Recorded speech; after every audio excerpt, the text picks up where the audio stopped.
боби 12 каме ҳам аз мошинзадагӣ.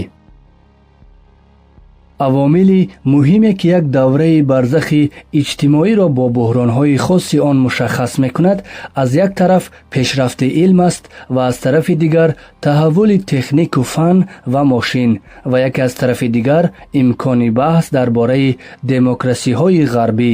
ва мо бо он чӣ гузашт аз ин ҳар се омил, пешрафти илм, таҳаввули техник, имкони баҳс дар бораи озодӣ, фақат мо ба аъзое дар зоҳир дорем, намунае дорем барои худнамоӣ. ва агар қарор бошад ки суръати таҳаввули мошин ва техник аз назари камӣ муваллиди буҳронҳои иҷтимоӣ бишавад, мо ки дар ин замина дар хами кӯчаи аввалем ва пас аз ин ҳатто маҷбур ба паймудани гомҳои 200 солаем, корамон сахт харобтар аз он аст ки мепиндорем ва таби ҳазёнии буҳронҳомон сахт мудовимтар ва ноумедкунандатар хоҳад буд аз он чӣ дар мамолики мушобеҳ пеш омадааст. бо ин ҳама омадем ва ҳамин фардо субҳ мо низ шудем ҳамчун Суэц ё Суид, яъне Шветсия ё Швейтсария ё Фаронса ё Амрико, фарзи маҳол ки маҳол нест, бубинем он вақт чӣ гунаем. оё тоза дучори мушкилоте нахоҳем шуд ки дар ғарб муддатҳо аст ба он расидаанд, яъне ҳал кардаанд онро. ва бо ин мушкилоти муҷаддад чӣ хоҳем кард?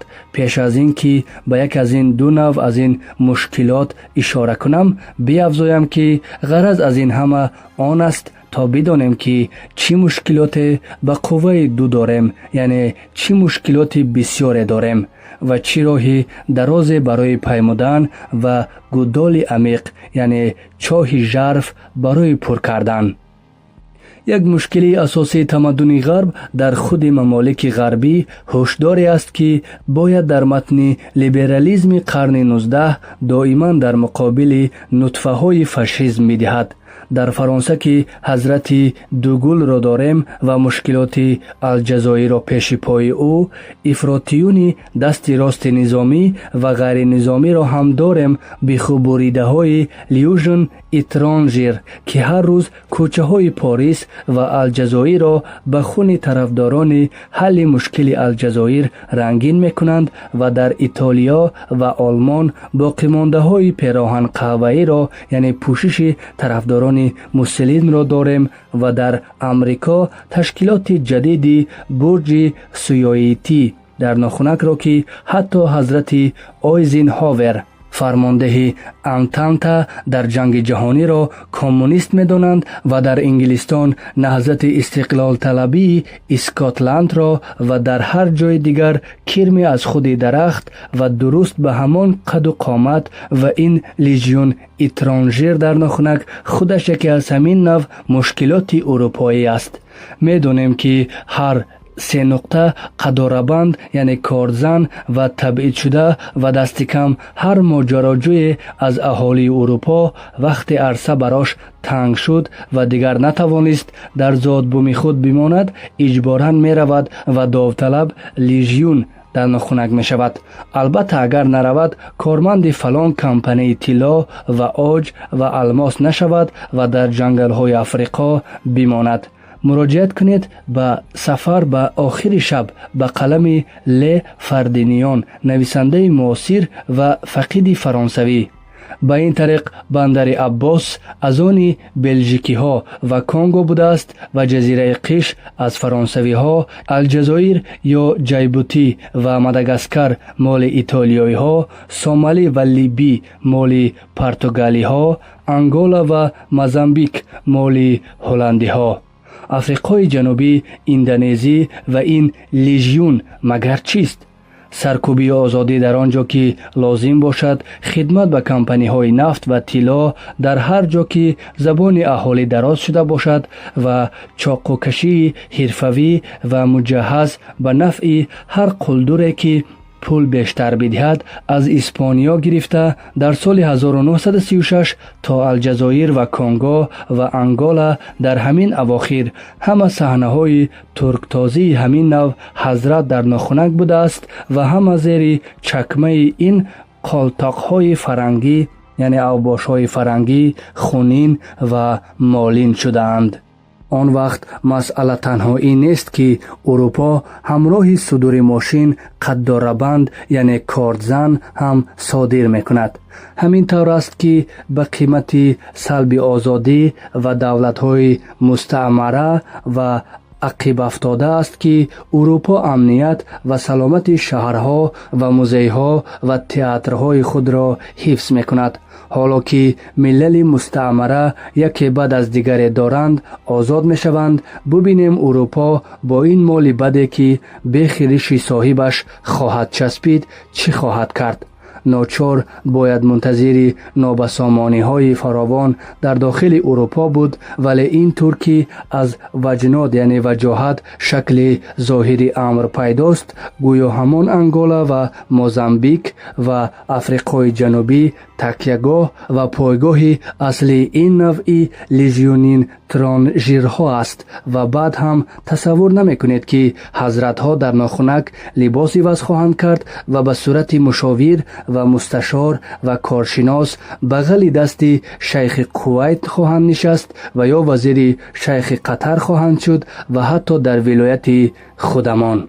چرا چنین است؟ چرا در بطن تمدن غربی چنین مشکلی هر روز سنگ پیش پای هر تحولی است؟ به گمان من برای اینکه ماجراجویی و اسیان علیه مردم و قوانین و انواع قدربندی های فکری و علمی خود محصولات دست دوم به صف کشیده شدن مردم یعنی رژیمنتاسیون پای ماشین است.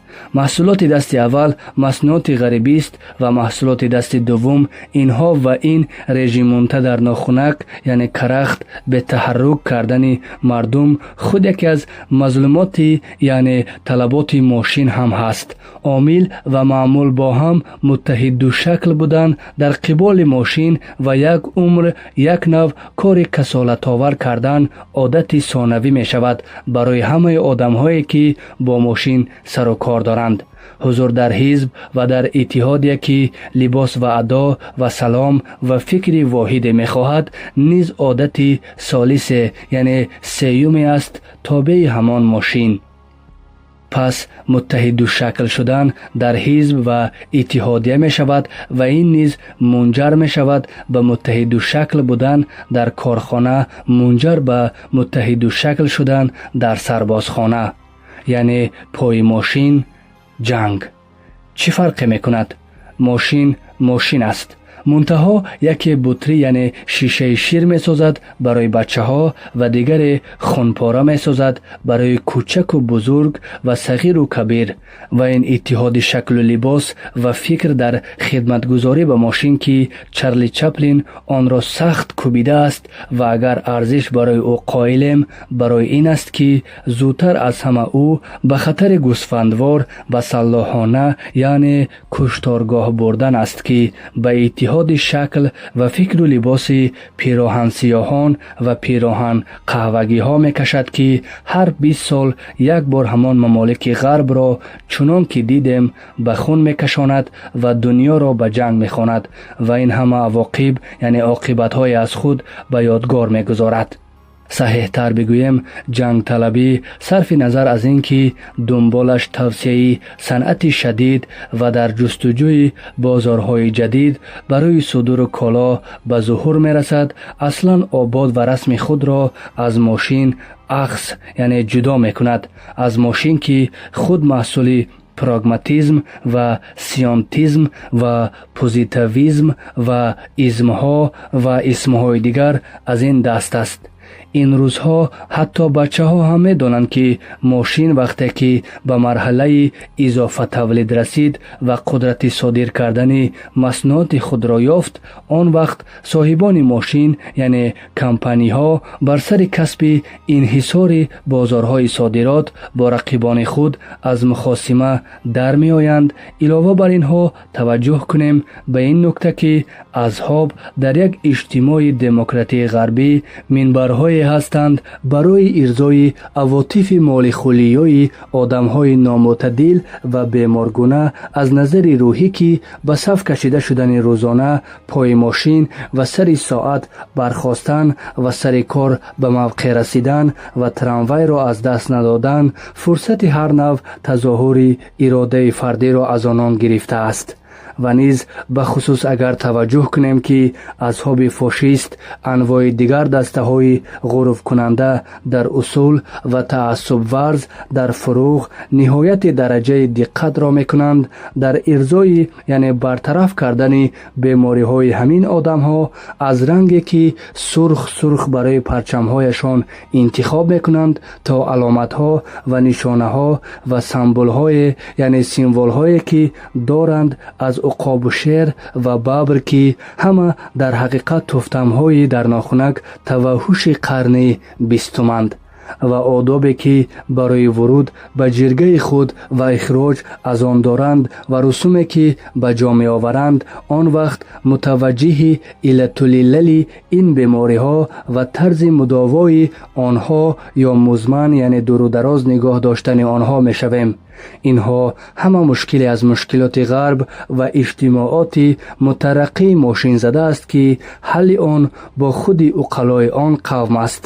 вале мо, ин мое, ки дар нохунак на аз демократӣ хабаре дорад ва на аз мошин, то аз режимунтосиюн, яъне барномабандии иҷбории он дарке воқеӣ дошта бошад, хушмазза ин аст, ки ин мо дар нохунак ҳизб ва иҷтимои фармоишӣ ҳам дорад, ва мо ба ҷои ин ки аз роҳи мошин ба саф кашида бишавем ва баъд ба ҳизб ва иҷтимоъ, яъне демократӣ, суқ, яъне чарх дода бишавем ва баъд ҳамон сафҳоро дар сарбозхонаҳо биороем, дуруст аз таҳ шурӯъ кардаем, яъне аввал аз роҳи сарбозхонаҳо, ки тоза ҳаргиз ба кори ҷанг намеоянд, магар ҷангҳои хиёбонӣ, бо саф бастан ва саф кашидан ва муттаҳидушакл будан одат мекунем, то мошин ки расид, корамон ланг, яъне карахт намонад, яъне мошин ланг намонад, ва ин наҷибтарин тавзеҳест, ки ман аз воқеияти рӯзгорамон медиҳам.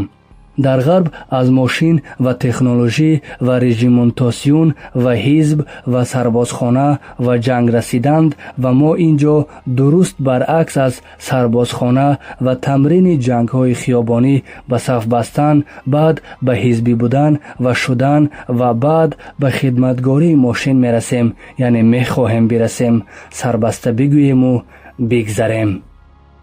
нуктаи дигар аз мушкилоти мамолик ва иҷтимооти ғарбӣ ин аст, ки ғарб дар овони бархурди истеъмории худ бо шарқ ва осиё ва африқо ва амрикои ҷанубӣ вазъ ва мавқеияти дигар дошт ва имрӯз вазъе дигар. марди ғарбии қарни 19, ки ба дунболи аввалин маснуоти мошинӣ ба ин сӯҳои олам меомад, фаъоли мояшъо буд, вардасти хон, яъне навкари хон ва амиру ҳоким буд, мушир ва мушор, раҳнамокунанда ва раҳнамоишаванда буд. сафоратхонааш ба тарафдорони машрута дар Теҳрон паноҳ медод ва байрақаш дар боми ҳар хонае, ки дар Шероз афрошта мешуд, он хона баста дар нохунак, яъне амну амон буд, ва он ҳам дар балвои қавом ва қашқоиҳо. аммо ҳоло ки ҳатто марди бадавии конгоӣ аз милӣ шудани нафт ва канали Суэц ва компаниҳои шакари Куба дарсҳо омӯхта ва ёд гирифтааст, ки хориҷиро дар ҳар либос бишиносад ва на чандон ба меҳмоннавозӣ бадрақа кунад, ҳоло дигар марди ғарбӣ пӯст иваз кардааст, шакли тозае бар сурат гузошта, то шинохта нашавад. агар марди ғарбӣ ба шарқ ва осиё омад, дар он авоили амр арбоб буд ё соҳиб дар нохунак ва занаш мамҳосиб дар нохунак, имрӯз мусташор аст ва мушовир аст ва вобаста ба ЮНЕСКО аст ва агарчи ба ҳамон маъмуриятҳо омода аст ё шабеҳи онҳо, аммо ба ҳар сурат либоси мақбултаре пӯшида ва дигар кӯлоҳи офтобии мустаъмароти, яъне колониёл ба сар намегузорад ва ҳифзи зоҳир мекунад. اما خود ما شرقی ها و آسیایی ها هنوز به این نقطه پی نبرده ایم که مرد غربی فهمیده است که در نیمه دویم قرن بیستم دیگر نمیتوان 200 سال به عقب برگشت. ما هنوز ندیده ایم که آن مولوی قرن 19 همان دگبسر بود که پیش از این دیدیم. گذشته از اینها غربی مستعمر طلب در کاروان خود گاه وقتها آثار نقاش گوگون را هم داشته است یا ایوسیف گناردی نویسنده را یا شخصیت های چون ژرار دونلرال و پیرلوبیس را و در همین اواخر ادیبان چون اندری ژیدرا و آلبرت کومارا. اینها هر کدام دل به گوشه از زیبایی ها و بکارت های شرق بستند و از بند ماندند که اساس قضاوت ها و ملاک های غربی را در زندگی و هنر و سیاست لرزاند. نقاش گوگون اساره یعنی چکیده آفتاب و رنگ را در تابلوهای خود به فرنگ برد و چنان تکان به نقاشی تیره و تاری همکسبان فلامان داد که امروز دیگر ایده های اشخاص چون پیکاسو و دالی هم کهنه شده است و نویسنده ژید در سال 1943 با سفرنامه های کانگو در ناخنک رسوایی کمپانی های آج و طلا را بر سر بازار جهان کوفت و نویسنده مالرو خبر از تمدن های جنوب شرق آسیا موسوم به خمرز را داد که بسا درزهتر و کهنه‌تر از 4 تا ستون فرو روم در ناخنک این نامی ساختمان های تاریخی در روم و یا آگریپول در ناخنک آتینیان افین هست و دیگرانی که هر یک با جستن راه و رسم زندگی دیگر در شرق و آسیا و یا امریکای جنوبی به عوالم یعنی عالم‌های پی بردند که در 4 دیواری اروپا و غرب از آن بیخبر بودند. بگذریم از موسیقی جاز در ناخنک که خود داستان دیگری دارد. زیر آسمان نیویورک نعره میکشد همان سیاحی که روزگاری از افریقا به غلامی رفته تا برای اشرافیت تازه به دوران رسیده امریکا و برای کمپانی های غربی تر در نیوجرسی و میسیسیپی پنبه بکارد و اکنون طاق کرنگی هال را از شیپور و طبل خود به لرزه در آورده است و چیزی نمانده که به زیر سقف کلیساهای گوتیک نیز راه یابد که تا پیش از جنگ دوم جهانی موسیقی های بخ و مندلسون را اجازه ورود نمیدادند.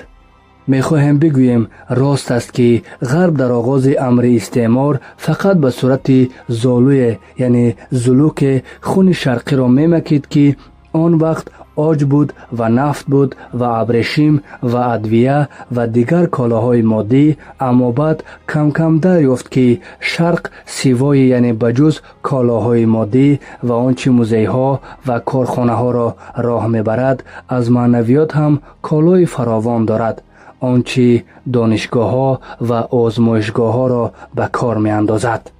و این چنین دیدیم که اساس مردم شناسی و اساطیر شناسی و لهجه شناسی و هزار فلان شناسی دیگر بر اساس گردآورده های همین سوی عالم در آن سو نهاده شد و اکنون علاوه بر این همه کالای معنوی شرق و آسیا و افریقا و امریکای جنوبی دارد. مشغله ذهنی مرد غربی فهمیده و درس خوانده می شود که در مجسمه سازی به بدویت یعنی پریمیتیو افریقا پناه میبرد و در موسیقی به جز او و در ادب به نویسندگان چون اورانیشاد و تگار و غیره. توماس مان کیست یا هرمان هسه یا خود با اگزیستانیالیزم نامی مکتب فلسفی چی میگوید؟ باغ ژاپنی ساختن و غذای هندی بر سر سفره داشتن و چای به سبک چین خوردن که دیگر تفننی یعنی شادی و سرگرمی هر جوانی سر از تخم برآورده غربی است. این پناه بردن مرد غربی به ملاک‌های شرقی و افریقایی در هنر و ادب و در زندگی و اخلاق که از طرف نمودار بیزاری و دست کم خستگی مرد غربی است از محیط خود و آداب خود و هنر خود و از طرف دیگر نمودار دنیاگیر شدن هنر و ادب و فرهنگ است از هر جا که می خواهد باشد و البته که نمودار بسیار زیبایی نیز هست دارد کم کم به قلمروی سیاست نیز می کشد. و آیا به این طریق فکر نمی کنید که پس از توجه غرب به هنر شرقی اکنون مرحله توجه غرب به هنر شرقی اکنون مرحله توجه غرب به سیاست شرقی رسیده است؟ بله، فشار از ماشین زدگی چنین می طلبد. ترس از جنگ اتمی چنین حکم می کند.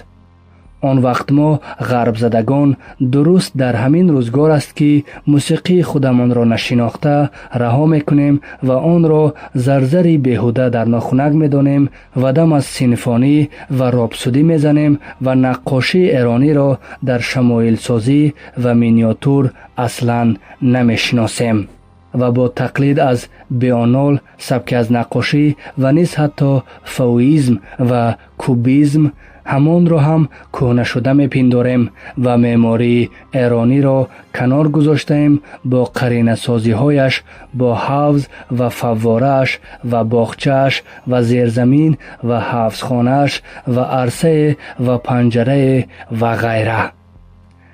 دری زورخانه یعنی مشقگاه ورزشی را بستیم و چوگان را فراموش کردیم و با 4 تا گشتینگیر به المپیاد می رویم که اساساً در دوش دوری ماراتون است که خود کنایه است به شکست نردباقی در عهد دقیانوس که آخر معلوم نشد چرا از این سوی عالم به آن سو لشکر کشید. آخر چرا ملل شرق نباید به دارایی خیش بیدار و بینا شوند و چرا فقط به این عنوان که ماشین غربی است و ما از اقتباسش ناچاریم و تمام دیگر ملاک‌های زندگی غربی را نیز بگیرند و جانشین ملاک‌های زندگی و ادب و هنری خود کنند؟ چرا علامت اختصاری یونسکو باید به شکل ستونهای یونانی اکریپول باشد نه به صورت گاوی بالدار آشوری یا ستون معابد کارناک و ابوسمبل مصر؟ یا چرا نباید ملل شرقی آداب خود را بر مجامع بین المللی عرضه کند، مثلا بازی های ملی خود را در المپیادها، مثلا رقص و تیراندازی و ریاضت به آن معنی که در یاگها هست؟ بگذریم از اینها. مشکل دیگر از مشکلات اجتماعی غربی این که علاوه به آدم‌های سربزیر یا پابره که می‌سازدن ایجاد می‌کند به قصد خدمتگاری ماشین، آدم‌های نوع جدید هم می‌سازد که می‌توان قهرمان‌های از پیش ساخته یعنی پیشکی یا قبل ساخته شده به ایشان گفت. عیناً مثل خانه‌های از پیش ساخته در وجود زیجودی یعنی ارزشمندی ستارگان سینما در ناخنک یا در سرنشینان موشک‌های فضانورد. و این البته منطقی هم هست. وقتی همه مردم را تهیه کرباس کردی یعنی یک دست ساختی یا متحد کردی که هیچ سر و گردن از دیگران برتر ندارند، چاره نیست جز این که گاه به گاه با یک قهرمان از پیش ساخته این یک دستی در ابتذال بشری را بشکنی و نمونه بدهی تا نومیدی یک سره نباشد. این است که در عین حال که مثلا کمپانی فورد به فلان دانشکده امریکایی سپارش سال فلان قدر نفر متخصصی برق و مکانیک می دهد، با فلان مشخصات فلان کارخانه فیلمبردار هم کار خودش را می کند، یعنی قهرمانسازی طبق نقشه‌اش را. اگر یک وقت بود که فلان شجاعت معین به قول افلاطون یکی از فضیلت‌های 4 گونه بود و نه به قرار قبلی از کسی سر می‌زد و آن کس قهرمان می‌شد و شاعران در مدحش سخن می‌راندند، حالا فلان کمپانی فیلمبردار کسی را میخواند که ادای فلان شجاعت تاریخی یا افسانه‌ای را برای فلان فیلم در بیاورد، یعنی تقلید به کار برد. و یا ببین که روزنامه ها چی دادی سخن میدهند و رادیوها و تلویزیون ها.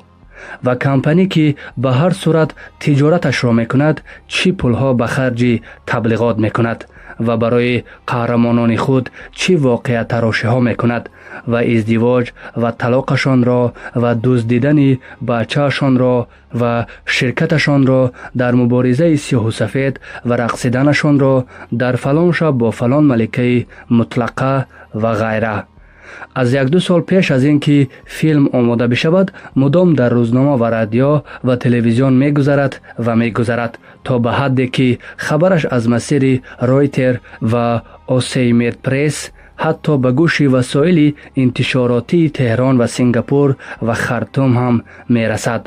آن وقت نوبت استفاده است و فیلمی با ابهت و جبروت، یعنی عالم قدرت و عظمت الهی و شب افتتاح واحد در 15 پایتخت جهان و شرکت رجال و غیره در پرده سینما می افتد.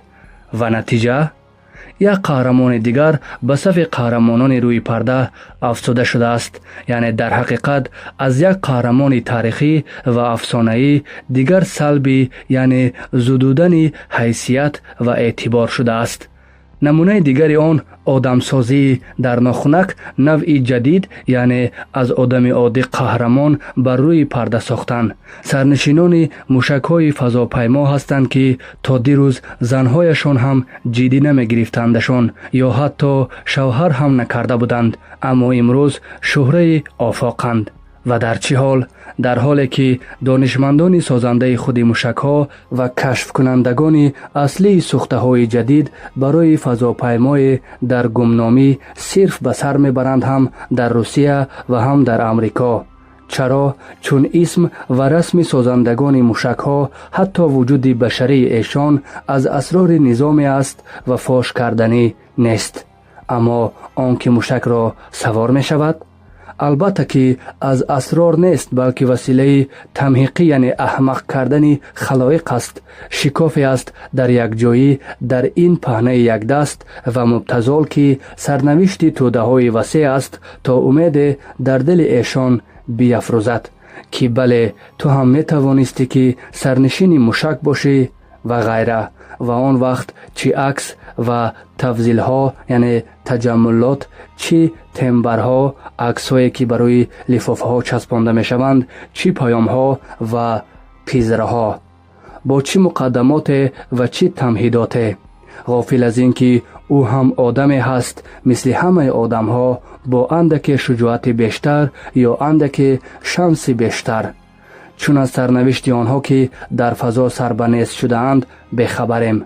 آخر این از اسرار نظامی است و به هر صورت آیا گمان نمی کنید که فلان فضانورد در عین حال که آدمی هست مثل همه آدم ها و به تمام حقوق آدمی در این تجربه فضانورد چیز یا شیء شده است در حدود یک خرگوش آزمایشگاه؟ این است کاهش بشری. خود حضرت در ناخنک هم پوشیده نمی کند که بله همان فضانورد چنین و چنان شجاع است و غیره و آماده این که جان خود را در راه بشریت فدا کند در ناخنک. و من می گویم در راه ترقی تکنیک. آخر یک وقت بود و حضرت ابراهیم که پسرش را به قصد قربانی در راه حق می برد، اما امروز آدمی را به قصد قربانی در راه تکنیک و ماشین فدا می کنند و پوز هم می دهند. با چنان بق و کرنایی که برای فضانورد از دو سمت کره از سیبیر یا الیاسکا آدم‌هایی را که به قصد این فداکاری نامنویسی میکنند یا کردند، آیا این خود نوع فرار از ابتذال نیست که ماشین به آدمی تحمیل کرده است؟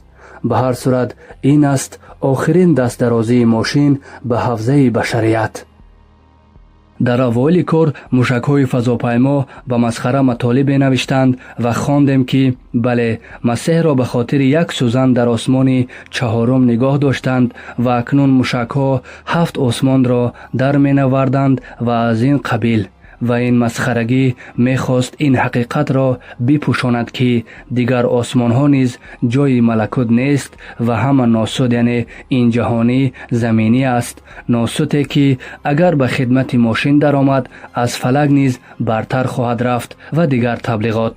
аммо ғофил аз ин ки дар ин гардиши лоҳутӣ сагҳо ва маймунҳо дар ин башарият коҳиш ёфта фазли сабақ доштанд.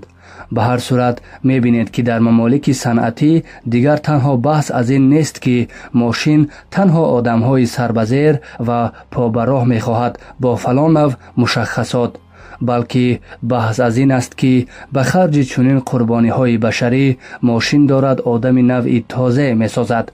дар фармонбардорӣ ҳамдӯши чорпоён аст, яъне аз одамият салби ҳайсият мекунад ва ман дар матни ин хабар ки фалон улиё, яъне хонуми мухаддараии мушакпаймо бо фалон ҷавони раънои дар нохунаки мисли худаш мушакпаймо издивоҷ карда ва хабари баъдӣ улиё ё худ хонум мухаддара акнун ҳомила аст ва хабари баъдӣ зан ва шӯи фазопаймо соҳиби фарзанд шуданд. нафаси башариятро ба бозӣ гирифта шуда мебинем. прагматизм ва сионтизм то он ҳад пеш рафта ки ду мавҷуди башариро мисли ду муш ба таҷрибаҳои сахт мегузоранд ва баъд ба лиқоҳ ва баъд ба зоду валад ва то чӣ, то собит шавад ки одамӣ дар варои, яъне он сӯи ҷӯй низ метавонад бизияд ва зоду валад кунад. ва он вақт ки чӣ? савол ин ҷо аст. бигзарем аз инҳо. ба ҳар сурат инҳо мушкилоти ҷомеаҳои пешрафта аст. ҳамин қадар ки бидонем кофист. вале мо ки на мошин дорем ва на ҷомеаи мутараққӣ ҳастем ва набояд дучори ин авоқиб бошем ки баршумурдам, ва на иҷборӣ дар сохтани одамҳои сарбазер ва побарроҳ ва як тавре дорем ва на эҳтиёҷе ба қаҳрамонсозӣ аз пеш сохта шуда. биёву бубин ки чиҳо ки намекунем. ҳамон қаҳрамонсозиро дар кори барандагони ҷоизаҳо дар меоварем, ё дар кори интихоби намояндагони маҷлис, ё дар кори интихоби фалон деҳотӣ ки бояд дар фалон маросим шеър бихонад ва аз ин қабил.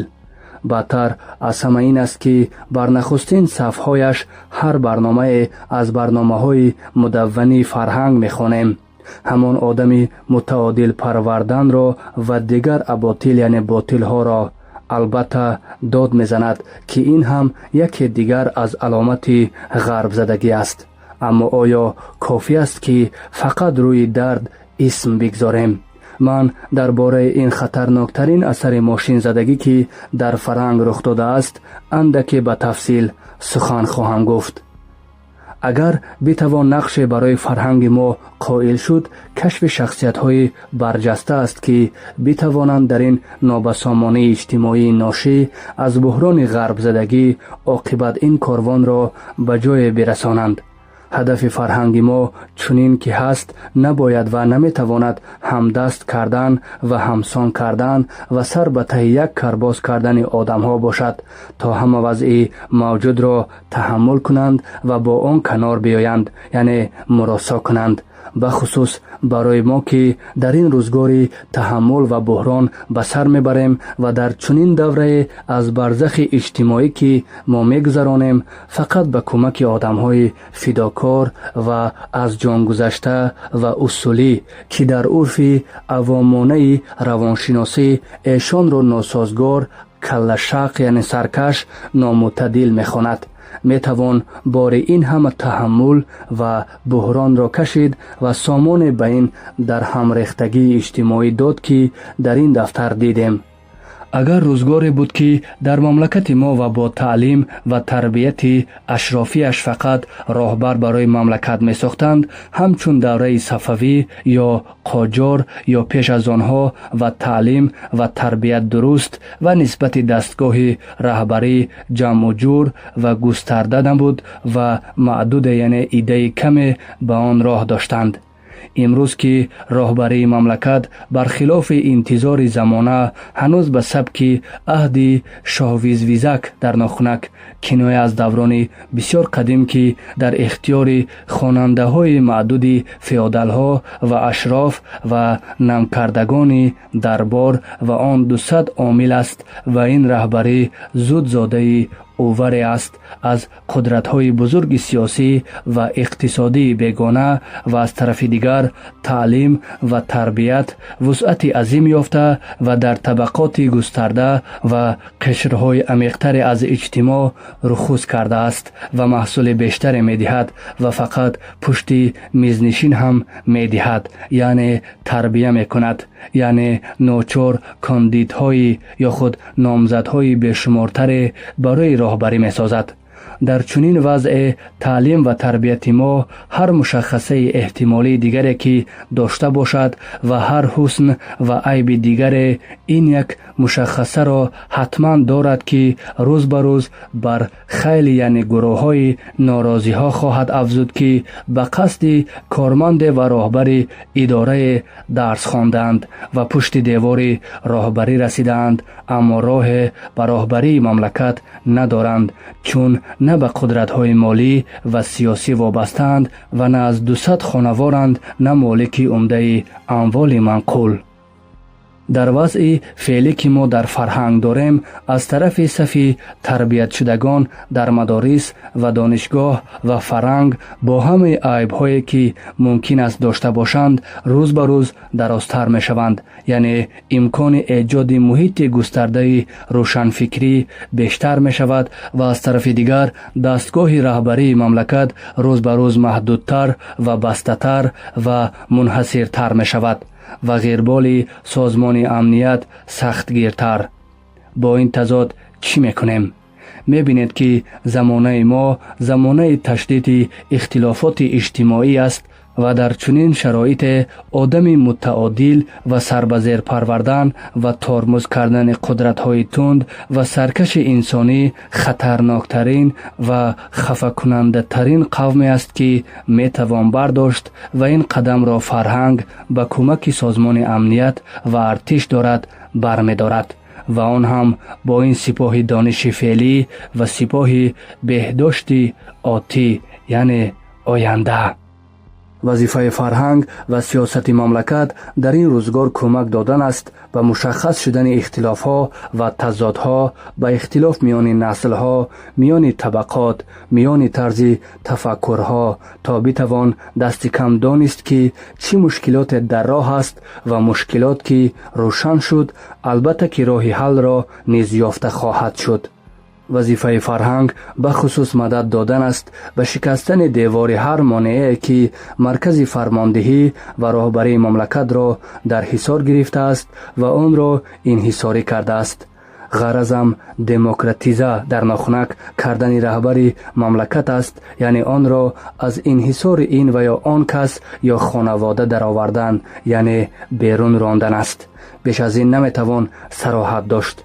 وظیفه فرهنگ ریختن و شکستن هر دیواری است که پیش پای ترقی و تکامل افراشته، یعنی مانع ترقی و پیشرفت گشته است و مدد دادن است به آن طرف معادله های ذهنی و واقعی و انسانی که از آینده است، نه به آن طرفی که در حال زوال است و در خور روزگار ما نیست. فرهنگ و سیاست ما باید از قدرت‌های جوان و تند و محرک به عنوان اهرم استفاده کنند که تأثیرات کهن را با همه سنگین باریشان به طرفت العین از جا برکند و از آنها همچون مصالح برای ساختن دنیای دیگر استفاده کند. در این دوران تحمل ما محتاج به آدم‌های هستیم با شخصیت و متخصص و تندرو و اصولی. در زبان روسی پرینسیپیال میگویند، نه به آدم‌های غرب زده از آن نوع که برشمردمشان، نه به آدم‌هایی که انبان معلومات بشری اند یا همکارند و هیچ کاره، یا تنها مرد نیکند در ناخنک و آدم خوب در ناخنک، یا سربزیر و یا پابراه، یا آدم‌های سازشکار و آرام، یا جنت مکان در ناخنک و حرف شنو. این آدم ها بودند که تاریخ ما را تاکنون چنین نوشتند: دیگر بسمان است. خوشبختی غرب در این است که از وقت دایره المعارف نویسانش کار خود را تمام کردند، دیگر احتیاج به وجود این نوعی حشرات که برشمردم ندارد. یعنی دیگر نیاز ندارد به وجود عقل کلها و معلم اولها و انبارهای متحرک معلومات بشری. هم به این مناسبت بود که در آنجا تقسیمات کار پیش آمد و آن وقت متخصص ها پیدا شدند. اما تخصصی که غربی می پرورد شخصیت به همراه ندارد و ما درست از همین جا باید شروع کنیم، یعنی از آنجا که متخصصی با شخصیت پروریم. آیا فرهنگ ما قادر به تربیت چنین آدم ها هست؟ و اگر نیست چرا؟ و عیب کار از کجاست؟ همان را باید جست و برطرف کرد. به این طریق اگر در غرب به اجبار تکنولوژی و سرمایه‌داری، یعنی بر اثر ماشین زدگی، تخصص را جانشین شخصیت کردند، ما به اجبار غرب زدگی به جای شخصیت و تخصص هر دو هرهر معابی را گذاشتیم و غرب زده پروردن را. تکرار میکنم که مدارس ما و فرهنگ و دانشگاه ما یا به عمد، یعنی برقصد، یا به جبر ناآگاهی زمانه همین نوع آدم ها را می پرورند و تحویل راهبری مملکت می دهند. آدم های غرب زده پادر هوایی که به هر مبنای ایمانی به ایمانند. نه حزب دارند، نه اعمال بشری و نه سنت ها و نه اساطیر. پناه برده به یک نوع ابیقوری معابی، عوامانه و منحرف و خنگ شده، یعنی احمق شده به لذات جسمی و چشم دوخته به اسافیل اعضا و به ظاهری گذرا، نه در بین فردا و همه در بین امروز، و همه اینها به کمک رادیو و مطبوعات و کتاب های درسی و لابراتوری های دربسته و غرب زدگی راهبران و کجفکری از فرنگ برگشتگان و کلیله و دیمنه در ناخنک معابل ادبیات دیده های نبشی قبر کن. و آن وقت حکومت های ما که حتی به کمک تمام قدرت خود نمی توانند آرایش حتی در ظاهر به این وضع بدهند، هر روز برای ایجاد غفلت و به خواب کردن مردم به ملم های تازه، یعنی کاری پست، دست میزنند و این ملم ها هرچی باشد از سه نوع خارج نیست، یعنی از سه مولکولیوی زیر بدر نیست. اول مولکولیوی بزرگنمایی، چون هر مرد کوچک بزرگی های خود را در بزرگی هایی که به دروغ به او نسبت می دهند می بیند. در بزرگی تظاهرات ملی و جشنهای پرخرج و طاق نصرت‌های پرپری و جواهرات بانک ملی و سر و لباس و زین و یراق سواران و منگوله فرماندهان نظامی و ساختمان‌های عظیم و سعدهای عظیمتر که خیلی حرف و سخنها درباره اسراف سرمایه‌های ملی در ساختن آنها میگویند. و خلاصه هر آنچه چشم پر کن است، چشم آدم کوچک را پر کن تا خودش را بزرگ پندارد. دوم، مولکولی‌های افتخار به گذشته‌های باستانی. گرچه این نیز دنباله مولکولی‌های بزرگنمایی است، ولی چون بیشتر با گوش کار دارد جدا آوردمش. این نوع مولکولیا بیشتر میشنوی لاف در غربت زدن، تفاخرات تخررانگیز، یعنی ابلهی آمیخته با خیریت کروش و داریوش. من آنم که رستم یله بود در سیستان در نخنک و آنچه تمام رادیوهای مملکت را پر میکند و از آن راهی مطبوعات را. این مولکولیا نیز گوش پرکن است. کارگری جوان خسته را دیدید که شب تاریک از کوچه های خلوت میگذرد. لابد شنیدید که اغلب آواز میخواند و میدانید چرا؟ زیرا از تنهایی میترسد. با صدای خودش گوش خودش را پر میکند و از این راه ترس را میراند. و نمیدانم توجه کرده یا نه که رادیو درست همین نقش را دارد. رادیو همه جا باز است، فقط برای اینکه صدای بکند گوش را پر کند. سوم مولخولیای تعاقب یعنی تعقیبات مداوم است. اینکه هر روز دشمن تازه و خیالی برای مردم بیگناه بسازی و مطبوعات و رادیو را از آنها بیندازی تا مردم را بترسانی و بیشتر از پیش سر در گریبان فروشان کنی و وادارشان نمایی که با آنچه دارند شکر کنند. این تعاقب مداوم صور یعنی نمودهای گوناگون دارد. یک روز کشف شبکه حزب توده بود، روز دیگر مبارزه با تریاک، بعد مبارزه با هروئین، بعد قضیه بحرین یا دعوا با عراق سر شتل رب، بعد داستان آدم‌های بچه دوز در ناخنک، بعد همین رعب یعنی ترسی که از سازمان امنیت در دلها افکندند. ادامه دارد.